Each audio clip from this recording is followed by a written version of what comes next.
చాలా high drama నడిచింది. ఇక్కడ నేను హై డ్రామా అనే పదం వాడడంలో కవిత గారి కన్నీళ్ళకి లేకపోతే కవిత గారి ఆవేదనకి సంబంధించింది కాదు. ఆవిడ ఆవేదన, ఆవిడ గద్గద స్వరంతో మాట్లాడడం, కన్నీళ్లు పెట్టుకోవడం, పిల్లల సాక్షిగా ప్రమాణం చేయడం, ఇవి డెఫినెట్గా కొంచెం బాధపడాల్సిన ఇష్యూనే. ఆవిడ విషయంలో, ఆ బాధ విషయంలో, ఆవిడ విషయంలో ఇన్ ద సెన్స్ ఆవిడ ఆవేదన చెందిన విషయంలో ఎవరైనా కదిలిపోతారు, అందులో సందేహం లేదు. కానీ యాజ్ ఎ హోల్ ఇవాళ కౌన్సిల్లో జరిగిన మొత్తం తతంగం అంతా కూడా ఒక పెద్ద హై డ్రామా మనకు కనిపిస్తుంది.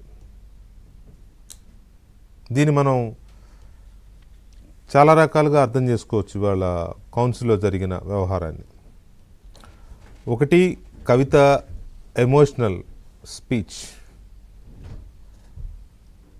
ఆవిడ రాజీనామా చేసి దాదాపు 5 నెలలు కావస్తుంది సుమారుగా, తోడా ఇద్దరు ఉదర్.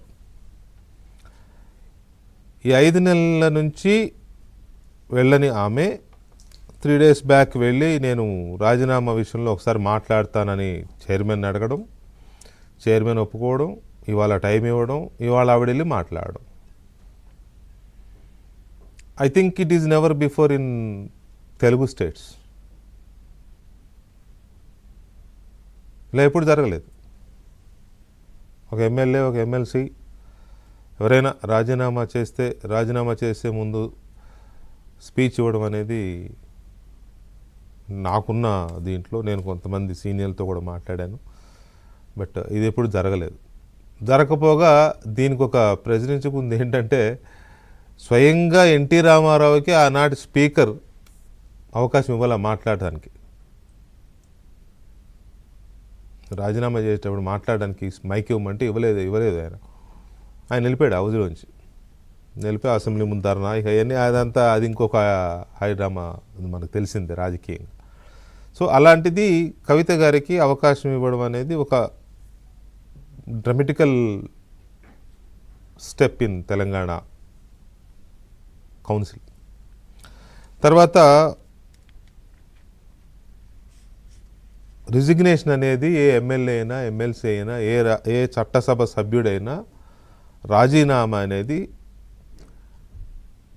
వ్యక్తిగత కారణాల రీత్యా నా శాసనసభ సభ్యత్వానికి లేదా నా శాసన మండలి సభ్యత్వానికి రాజీనామా చేస్తున్నాను, ఇట్లు భవదీయుడు, భవదీయురాలు, సో ఇంతే. ఇంతకు మించి ఒక్క అక్షరం, ఒక్క పదం ఎక్కువ ఉన్నా తక్కువ ఉన్నా ఆమోదించరు. ఎందుకంటే రాజీనామా అనేది పూర్తిగా స్వేచ్ఛగా తన వాలంటీర్గా చేసే ఇది తప్ప ఒత్తిళ్లకు తలొగ్గి కాదు, లేకపోతే ఏ ఇతర కారణాల వల్లనో చేస్తున్నది కాదు అని సభ లేదా శాసనసభ సభాపతి, మండలి చైర్మన్ వీళ్ళు నమ్మాలి. అందుకని అది నియమాల్లోనే ఉంటుంది, సింగిల్ లైన్ రిజిగ్నేషన్ అని. ఇది అందరికీ తెలిసిందే. బహుశా నాకు తెలిసి కవిత గారు కూడా అలాగే ఇచ్చి ఉంటారు రాజీనామా, ఎందుకంటే అది రాజీనామా ఇది బయటికి రాలేదు. కానీ ఇవాళ రాజీనామా సందర్భంగా ఆవిడ ఇచ్చిన స్పీచ్ ఏంటి? పూర్తి భావోద్వేగాలతో కూడిన ప్రసంగం. అంటే తాను ఎందుకు రాజీనామా చేస్తోంది అనడానికి చాలా కారణాలు చెప్పారు ఆమె. సింగిల్ లైన్ స్టేట్మెంట్ కాదు, లేకపోతే నేను స్వేచ్ఛగా చేస్తున్నానని కాదు. ఎవరో చేసిన కొన్ని చర్యల వల్ల నేను కలత చెందాను కాబట్టి రాజీనామా చేస్తున్నాను. అది రిజిగ్నేషన్ ఎలా అవుతుంది అసలు? It's not at all resignation as per rules. ఈ చిన్న లాజిక్ ఎలా మిస్ అయ్యారో, చైర్మన్ గారు ఎలా మిస్ అయ్యారో, కవిత గారు ఎలా మిస్ అయ్యారో నాకైతే అర్థం కాలేదు. ఈ మొత్తం ఎపిసోడ్లో మనం ఆలోచించాల్సింది, అర్థం చేసుకోవాల్సింది ఆవిడ ఆవేదనని, ఆవిడ కన్నీళ్ళని, దాని ద్వారా తెలంగాణలో వచ్చే రాజకీయ మార్పులు చేర్పులు, ఇది ఎప్పుడు ఉండేదే. ఇక్కడ ఇంకొక పాయింట్ ఏంటంటే, అసలు ఆవిడ కన్నీళ్ళు, ఆవిడ ఆవేదన ఎవరెవరికి ఎలా అర్థమయ్యాయి? ఫస్ట్ చైర్మన్ గారికి, మండలి చైర్మన్ గుత్తా సుఖేందర్ రెడ్డి గారికి ఎలా అర్థమైంది ఆవిడ ఆవేదన?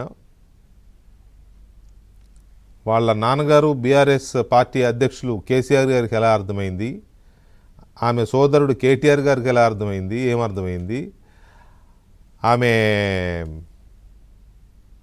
పార్టీ సీనియర్ నేత సరే బావ అవుతారనుకోండి హరీష్ రావు గారికి ఏమర్థమైంది, టోటల్ తెలంగాణ సమాజానికి తెలంగాణ ప్రజలకి ఏమర్థమైంది, ఎవరెవరు ఎలా అర్థం చేసుకున్నారు అనేది చాలా ఇంపార్టెంట్ ఇష్యూస్. సో ఇలా ఇవాళ ఈ ఎపిసోడ్ని డీకోడ్ చేస్తే చాలా రకాల అంశాలు మనకి బయటకు వస్తాయి.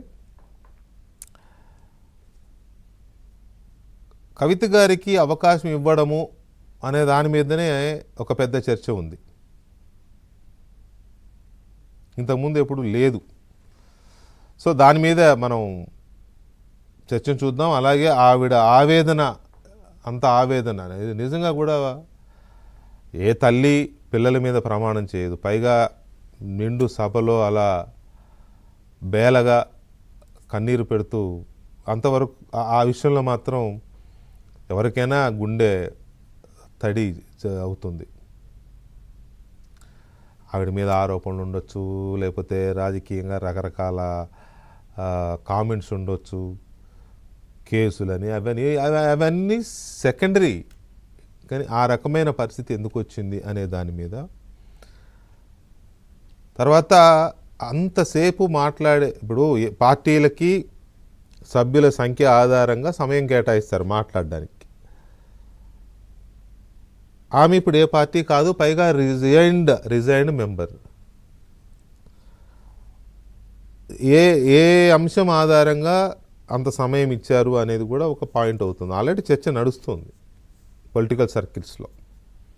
ఆవిడకి ఉండే సానుభూతి, ఆవిడకి వచ్చిన సానుభూతి ఎలా వస్తుందో, అట్ ది సేమ్ టైం ఇవన్నీ ఈ సమయం ఇవ్వడం పట్ల, మాట్లాడే అవకాశం ఇవ్వడం పట్ల, ఇంతకుముందెన్నడూ లేని విధంగా ఇవ్వడం పట్ల, ఇప్పటికు రాజీనామా ఆమోదించకుండా పెండింగ్ పెట్టడం పట్ల, ఇప్పుడు కూడా ఆవిడ అంతా అయిపోయిన తర్వాత మీ ఆవేదన మేము అర్థం చేసుకున్నాము, భావోద్వేగాలకు లోనే రాజీనామా చేయదు, మళ్ళొక్కసారి ఆలోచించుకోమని చైర్మన్ గారు మళ్ళీ ఆమెను అనడం, ఆమె లేచి లేదు నేను ఇప్పటికే 4 నెలలు లేట్ అయిపోయింది, ఇప్పటికి వెంటనే ఆమోదించండి అధ్యక్ష అని ఆమె అనడము, ఇదంతా కొంత సంథింగ్